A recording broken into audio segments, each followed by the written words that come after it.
Hey guys, so last time on my read aloud I did the Three Little Pigs.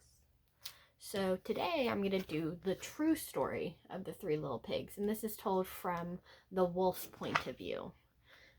This one is written by John Skisensky, and illustrated by Lane Smith. Okay, so this is going to tell you the story of the Three Little Pigs from the wolf's point of view. So what he thinks happened. So the true story of the Three Little Pigs. Now while I read this, I want you to think about how this is different from the first one I read, which is also found on our Google Classroom. Everybody knows the story of the Three Little Pigs, or at least they think they do. But I'll be the one to let you in on a little secret. Nobody knows the real story because nobody ever heard my side of the story.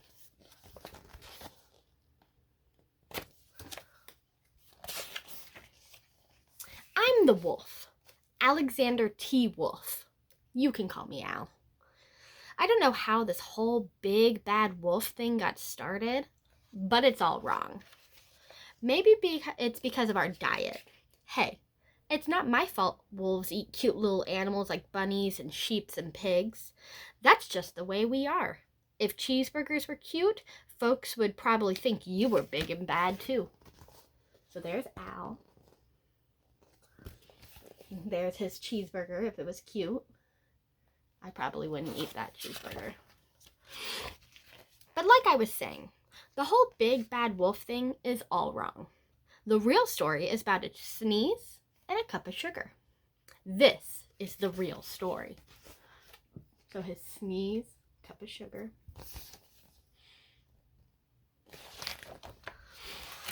Way back in Once Upon a Time, I was making a birthday cake for my dear old granny. I had a terrible sneeze. And I ran out of sugar. So there's him making his cake, sneezing. Ooh, he has bunny ears in that cake mix. So I walked down to the street to ask my neighbor for a cup of sugar. Now this neighbor was a pig, and he wasn't too bright either. He had built his whole house out of straw. Can you believe it? I mean, who in his right mind would build a house out of straw? So there's Al. And then there's the house of straw. So of course, the minute I knocked on the door, it fell right in. I didn't want to just walk into someone's house, so I called, little pig, are you in? No one answered. I was just about to go home without the cup of sugar for my dear old granny's birthday cake. That's when my nose started to itch. I felt a sneeze coming on. Well, I huffed and I snuffed. There's him at the pig's house, starting to sneeze.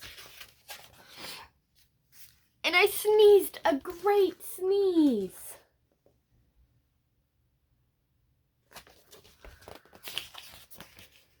And you know what? The whole darn straw house fell down. And right in the middle of the pile of straw was the first little pig, dead as a doornail. He had been home the whole time. It seemed like a shame to leave a perfectly good ham dinner laying there in the straw, so I ate it up. Think of it as a cheeseburger just lying there. So there's a little pig.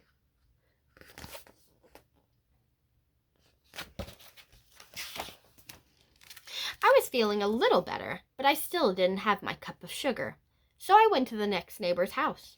This neighbor was the first little pig's brother.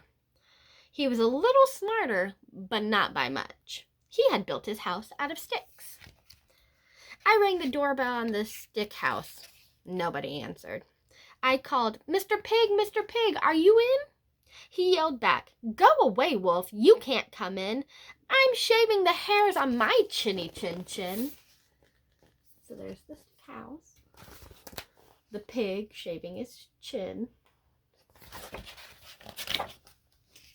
I had just grabbed the doorknob when I felt another sneeze coming on. I huffed and I snuffed and I tried to cover my mouth. But I sneezed a great sneeze. And you're not going to believe it, but this guy's house fell down just like his brother's. When the dust cleared, there was the second little pig, dead as a doornail. Wolf's honor.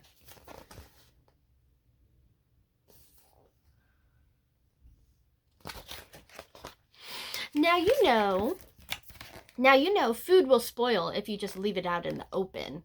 So I did the only thing there was to do. I had dinner again. Think of it as a second helping. I was getting awfully full, but my cold was feeling a little better. And I still don't have that cup of sugar for my dear old granny's birthday cake, so I went to the next house. This guy was the first and the second pig's brother. He must have been the brains of the family. He had built his house out of bricks. I knocked on the brick house. No answer. I called, Mr. Pig, are you in? And do you know what that rude little porker answered? Get out of here, Wolf. Don't bother me again.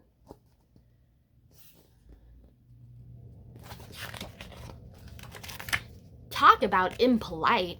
He probably had a whole sack full of sugar, and he wouldn't give me even one cup for my dear sweet old granny's birthday cake. What a pig.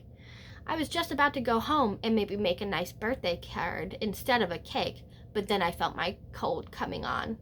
I huffed and I snuffed and I sneezed once again, and the third little pig yelled, and your old granny can sit on a pin.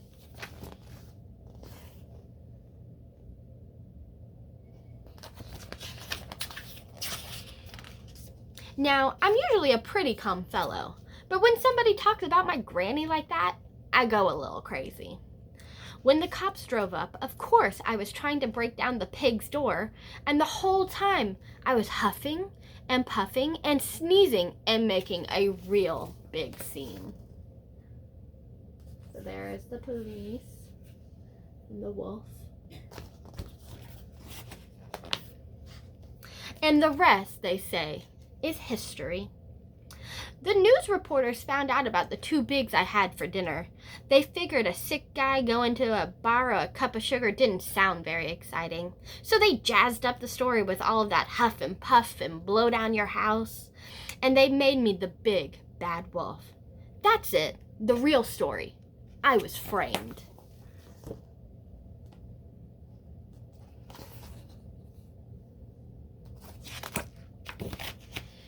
But maybe you could loan me a cup of sugar? So, leave a comment down in the comment section. Whose point of view do you think is real? The three little pigs or the wolves? Bye, guys.